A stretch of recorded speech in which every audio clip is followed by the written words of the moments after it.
साथियों, जितने हमारे आज मीडिया के सब साथी आए हुए हैं, सबको बहुत बहुत धन्यवाद और आपके प्रति आभार भी कि आप लोग पिछले कई दिनों से मेरे मामले पर ही काफी बिजी रहे, काफी चलता रहा। मैं तो बस आपके सामने इसलिए आया हूँ कि मैं जो कुछ बातें कह दूँ, उन्हें तो पता चला कि तरह तरह के लोग कयास लगाते रहेंगे। सबसे पहले तो देखिए, मैं हम लोग पार्टी के हमारे नेता आदरणीय नीतीश बाबू के प्रति आभार प्रकट करना चाहेंगे। आप जानते हैं कि मैं 1982 से पब्लिक लाइफ में हूँ। यही मई के महीने में मैं सिविल सर्विस कंप्लीट किया था 1982 में, और आज 40 साल के बाद फिर आपके सामने हम हैं। और इस बीच में हमने नीतीश बाबू के साथ, ये मेरा 25वां साल चल रहा है, तो भाई हम लोग तो साथ रह करके काम किए हैं। और निश्चित रूप से वो भी चाहते होंगे, चाहते रहे हैं कि जो भी वो निर्णय लेते हैं वो हमारे पक्ष में होगा। तो कल का जो उनका निर्णय है, उसके लिए भी मैं उनको धन्यवाद देना चाहता हूँ कि भाई बहुत सोच कर करके कैसे पार्टी और मजबूत हो, उसके मद्देनजर उन्होंने निर्णय लिया है। तो उनके प्रति आभार प्रकट करता हूँ। और साथ ही 12 वर्षों तक मुझे राज्यसभा में काम करने का मौका मिला। वहाँ मैं नेता राज्यसभा में भी काम किया, पार्टी का राष्ट्रीय अध्यक्ष भी रहा, संगठन का मैं महामंत्री भी रहा, महासचिव भी रहा, और अभी मैं केंद्रीय मंत्री भी हूँ। तो ये सब आप जानते हैं, इसमें सहयोग हमारे नेता का रहा। लेकिन एक बात मैं जरूर स्पष्ट करना चाहूँगा कि देखिए, मैं मूलतः जब से मैं आया हूँ 2010 में जनता दल यू में, तब से मैं संगठन में काम करता हूँ और 12 वर्षों तक हमने संगठन में काम किया है। इधर मंत्री बन गया था, उसके चलते मैं उतना ध्यान नहीं दे पा रहा था। लेकिन हमारा जो संगठन है जनता दल यू का, आज अगर आप जाएंगे तो हर एक गांव में आपको बूथ स्तर पर मिलेगा। और हमारी सबसे बड़ी कोई उपलब्धि अपनी को मैं मानता हूं, तो मैं तो बहुत साल IAS में भी सेवा किया, बहुत जगह मैंने काम किया, तो मेरी सबसे बड़ी उपलब्धि यही है कि मैंने इस पार्टी को बूथ तक पहुंचा दिया। और एक बात और जान लीजिए, बिहार ऐसे प्रदेश में तरह तरह के सामाजिक ग्रुप हैं, तरह तरह के सेक्शनल इंटरेस्ट हैं, इसी को लेकर करके, और जो ज्योग्राफी हमारी इतनी बड़ी है, हमने संगठन में 33 प्रकोष्ठ बनाए, आपको याद होगा। और हमने बहुत सारे ऐसे बड़े प्रकोष्ठ हमारे हैं, उनको हमने उत्तर दक्षिण में बांटा। और हमने जितने निर्णय लिए थे, इस निर्णय के पीछे यही था उद्देश्य कि कैसे हमारा संगठन मजबूत हो। और इस सभी निर्णय मैंने अपने नेता नीतीश बाबू के परामर्श से ही लिया, और इससे निश्चित रूप से हमारी पार्टी बूथ स्तर पर मजबूत है और हमारे कार्यकर्ता बूथ स्तर तक पहुंच गए। तो मेरे लिए बहुत बड़ी उपलब्धि है। और मैं तो बताऊं, जब आपका टीवी चल रहा था 8-10 दिन से, तो सबसे ज्यादा कोई हमारा शुभचिंतक गांव में रहता है, तो आप जानते हैं, समर्थक और कार्यकर्ता, वो सब दिन भर फोन पर ही लगे रहते, क्या हुआ। तो देखिए, बहुत बड़ी उपलब्धि हमारी कि हमारी इतनी बड़ी जो हमारी संगठन की ताकत है। आज भी मैं जब कई महीनों से उनके बीच नहीं जा पाया, तो वो लोग एक्टिव रहे हैं। तो मैं तो अपना जो हमारा प्रदेश का जो नेतृत्व है, प्रदेश अध्यक्ष हैं पार्टी के, उनसे मैं अनुरोध करूंगा, 2-3 अनुरोध। देखिए, अब तो संगठन में मुझे काम करना ही है, क्योंकि पार्टी अपनी है, मजबूती इसको देनी है। तो संगठन को मजबूत करने के लिए जो निर्णय लिए गए कि 33 प्रकोष्ठ बनाया गया था, अब इन लोगों ने उसको 12-13 कर दिया। अरे साहब, बढ़ता है, 33 को 53 पर ले जाइए, लेकिन घटाते क्यों। तो मैं तो अनुरोध करूंगा कि 33 जो प्रकोष्ठ हमने उसमें बनवाए थे, उन सबको पुनर्जीवित करें सबसे पहला। क्योंकि हमारे बहुत सारे अध्यक्ष हैं, बहुत सारे हमारे साथी हैं, सब जगह काम कर रहे हैं साहब, आप और बनाइए। और बहुत जो बड़ा बड़ा हमारा जो प्रकोष्ठ है, जिसमें उत्तर और दक्षिण था, उसको भी करिए। और मैं तो संगठन का आदमी हूँ जी, अब तो मैं समय भी ज्यादा उसी पर ही दूंगा। तो जहां भी हमारे साथी संगठन में बुलाएंगे, मैं हमेशा उपलब्ध रहूंगा। तो मैं आपके माध्यम से हमारे जितने संगठन के साथी हैं, बूथ स्तर से लेकर के केंद्रीय स्तर तक, सबके प्रति मैं आभार प्रकट करना चाहूँगा, उनके स्नेह के लिए, उनके सहयोग के लिए। और अपने नेता आज नीतीश बाबू के प्रति भी आभार प्रकट करता हूं और उनको मैं बहुत बहुत मंत्री बने रहेंगे क्या आप? मंत्री बने रहेंगे? नाराजगी पार्टी की गुटबंदी या लोकसभा की तैयारी? देखिए ऐसा है ना, हमसे कोई नाराज क्यों होंगे जी? मैंने आज तक तो कोई काम ही नहीं किया किसी को नाराज करने का। मैं तो कभी ऐसा काम ही नहीं करता हूं कि कोई नाराज हो, बल्कि जो नाराज रहते हैं, कोई नाराजगी की बात पता चल जाती है उनसे दूर करता हूं। तो ये तो बताया ना आपको कि नेता की सोच है, नेता ने सोचा होगा कि कैसे पार्टी और मजबूत हो, प्लस वो भी सोचे होंगे कैसे हमारा मेरे बारे में कि उनका कैसे आगे अच्छा हो। ये मैं कैसे कर सकता हूँ? सब मंत्री बने रहेंगे क्या आप? क्या केंद्रीय मंत्री बने रहेंगे? मंडल में क्या आप बने रहेंगे? क्योंकि क्या आप इस्तीफा देंगे? अच्छा सुनिए बता दें। आज आप जानते हैं, ये बड़े अच्छा आपने बात, हमारा कार्यकाल आप जानते हैं कि 6 या 7 जुलाई तक एग्जैक्ट डेट पर, और माननीय मुख्यमंत्री जी की सहमति से मैं मंत्री बना था 7 जुलाई को। और आप जानते हैं मंत्रिमंडल में कोई रहता है तो मंत्री बनाने का जो विशेषाधिकार है वो आदरणीय प्रधानमंत्री जी का होता है।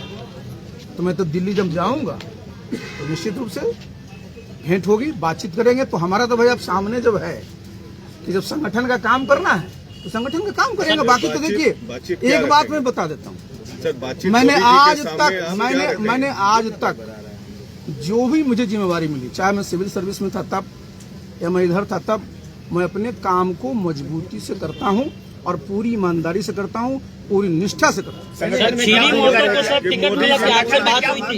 खीरी महतो को जो टिकट मिला, क्या आपसे सलाह लिया गया? अच्छा अभी बताइए, प्रधानमंत्री जी से आप क्या बात करेंगे? आप क्या इस्तीफा देंगे या मंत्रिमंडल में बरकरार अरे रहेंगे? भाई ते तो बताया नहीं, तो प्रधानमंत्री का विशेषाधिकार होता है ना जी। तो हम तो उनके पास जाएंगे कि सर मेरे लिए क्या आदेश है। 2 नियम है सर, एक कि आपका कार्यकाल 7 जुलाई तक या 6 जुलाई तक है, दूसरा उसके बियॉन्ड आप 6 महीना और रह सकते हैं प्रधानमंत्री के विशेषाधिकार पे। तो क्या आप दोनों में से क्या चुनना चाहते हैं? या तीसरा कि आप इस्तीफा देना चाहते हैं? मैं देखिए, मैं कुछ चुनना नहीं चाहूंगा। अच्छा। मैं सब जो है ये, क्योंकि जहाँ तक मंत्री का निर्णय है, मैंने बताया ना भाई कि मैं पार्टी की तरफ से बनाया गया था, ये तो है ही स्पष्ट। तो भाई पार्टी ने हमको 6 जुलाई तक दिया है। अच्छा भाई स्पष्ट है, देखिए ना। और चूंकि प्रधानमंत्री तो कभी इस्तीफा मांग सकते हैं, तो हम भी इस्तीफा दे सकते हैं। ये तो सारी चीजें, लेकिन हम तो चूंकि हमारे सब सर्वमान्य नेता है सब लोग, उसे बात करेंगे ना। पार्टी ने कोई आदेश नहीं दिया है अभी? पार्टी ने हमको तो कभी कोई आदेश दिया ही नहीं आज तक। आपको ये नहीं कहा कि आरसीपी जी आपका टिकट कट रहा है तो आप केंद्रीय मंत्रिमंडल से इस्तीफा दे दें? सुनिए, हमको जिस मिनट करेंगे तो दिल्ली जाने में कितना सेकंड लगेगा? तुरंत।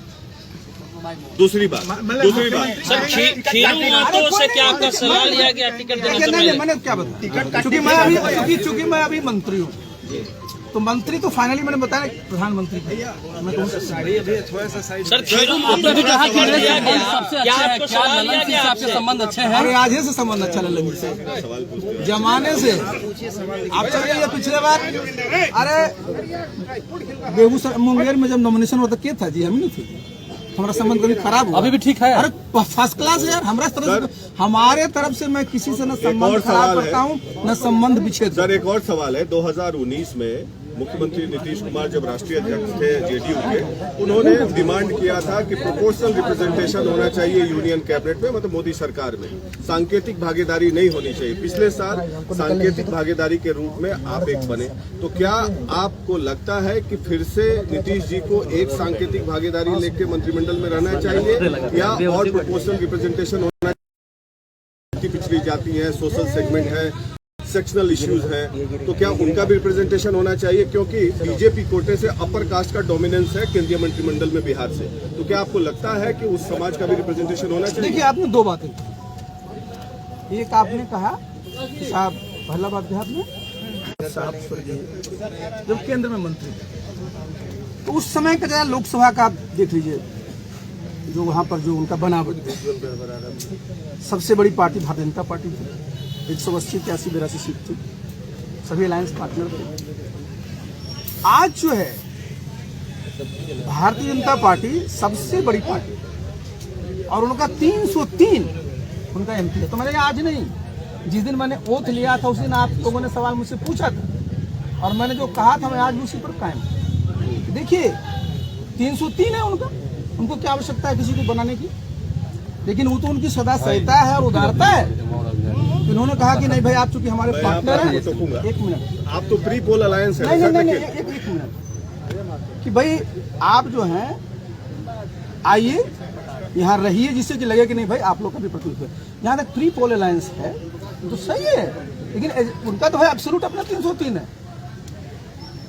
तो इसलिए देखिए इसमें जो लोग थ्योरी देते हैं ना प्रोपोर्शनल रिप्रेजेंटेशन वाले, इनका कोई काम नहीं।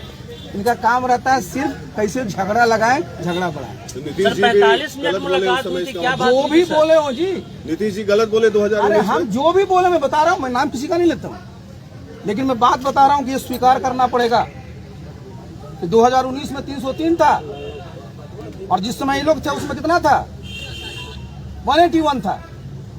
आप प्रोपोर्शनल रिप्रेजेंटेशन कर दीजिएगा, आपको बुला लिया, ये बहुत बड़ी बात है। अब आप इस बार क्या कारण रहा? अरे हम कैसे बोल सकते हैं जी, मैंने अरे सुनिए, ललन सिंह की नाराजगी, अरे कहा हमको बताते ललन जी हमसे काल नाराज रहेंगे जी, ललन जी हमसे कागले नाराज रहेंगे, वो लोकसभा के नेता हैं, हम राज्यसभा में तो हमसे नाराज क्या रहेंगे। सर टिकट काटने से पहले कोई बात हुई थी? 45 मिनट आपकी मुलाकात हुई थी नीतीश अच्छा, जी, क्या बात 45 मिनट में मुलाकात हमारी होती है जी, क्या बात नीतीश बाबू हुई से थी तो अक्सर मुलाकात हो, तो दिन भर आप ही लोग चलाते हो, भेंट नहीं हुई, क्या नहीं हुआ। अरे मिलते हैं तो कितनी बातें होती हैं जी। संगठन में जब आप लोगों ने चलाया तो मुझे पता चला। संगठन में क्या भूमिका रहेगी? अच्छा सुनिए, अच्छा मुख्यमंत्री जी तो बता दीजिए मेरे नेता हैं, जब बुलाएंगे तो हम नहीं जाएंगे जी। अरे जब बात है भाई, सर जेडीयू में 2 तरह के धड़े हैं ऐसा दिख रहा है। जेडीयू में कोई धड़ा नहीं, जेडीयू में एक नेता है, एक पार्टी है, कोई धड़ा पड़ा नहीं। खीरू महतो के नामांकन में जाइएगा सर? क्या चीज? खीरू महतो के नामांकन में जाइएगा? बुलाएगा तो जरूर जाएंगे। संगठन में आप किस संगठन में है, जाना चाहिए आपको। अभी संगठन में कहाँ है जी भैया? पार्टी में है ना, मतलब अभी तो मंत्री भी है। संगठन में आप किस भूमिका में रहेंगे? संगठन में तो मैं भूमिका तो क्या, उसमें तो हम अरे कुछ नहीं, साधारण कार्य करता था ही ना जी, लेकिन बूथ तक तो हमने खड़ा किया हुआ है। ये बताइए आखिरी सवाल, कौन आपको बुलाएंगे तब आप नामांकन में जाएंगे, नीतीश जी या ललन बाबू? देखिए ये हम आपको काहे बताएं।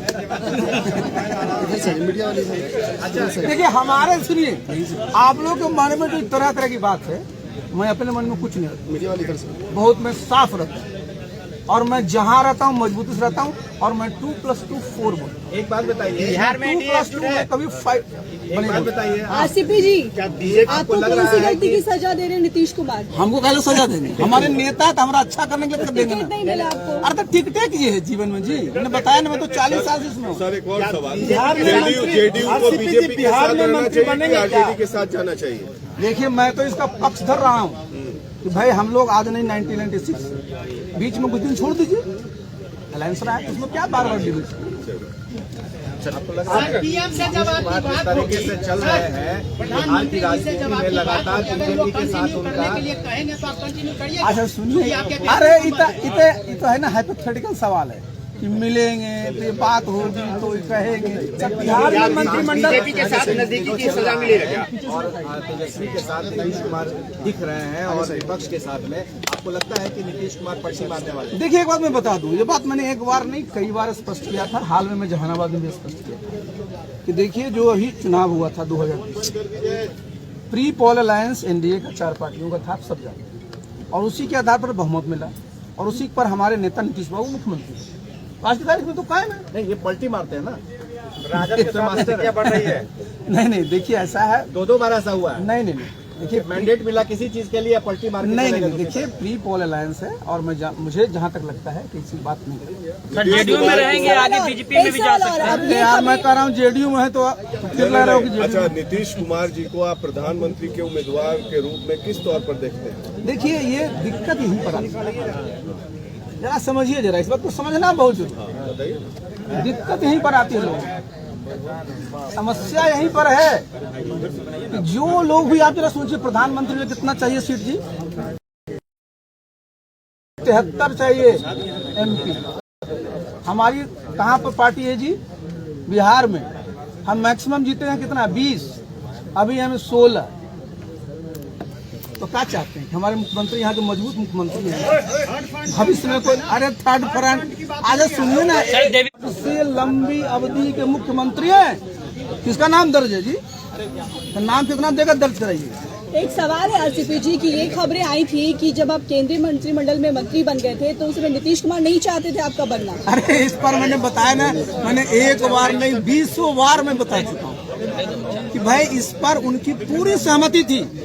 और जब मैं मंत्रिमंडल में शपथ लेने जा रहा था तो ललन बाबू को ही बताया था। मेरे ललन बाबू मित्र हैं जी, ऐसा नहीं है, हम लोग बराबर बात थी थोड़ी, इसलिए ये सब कुछ बात है। और भाई तो ये हम थोड़े बताएंगे जी। आरसीपी जी, ललन सिंह ने कहा कि आपको बहुत पार्टी ने दिया है, आप राष्ट्रीय अध्यक्ष बने, केंद्रीय मंत्री बने, आप संगठन के लिए आप काम करेंगे। अच्छा सुनिए, मैंने अब कहा कि पार्टी ने नहीं किया। मैंने तो बताया भाई कि मैंने तो जब भी मैंने बताया 2010, क्योंकि मैं बैठने वाला तो आदमी हूँ नहीं, मैं काम करते रहता हूँ। तो पार्टी ने जब भी जो मौका दिया मैंने किया है।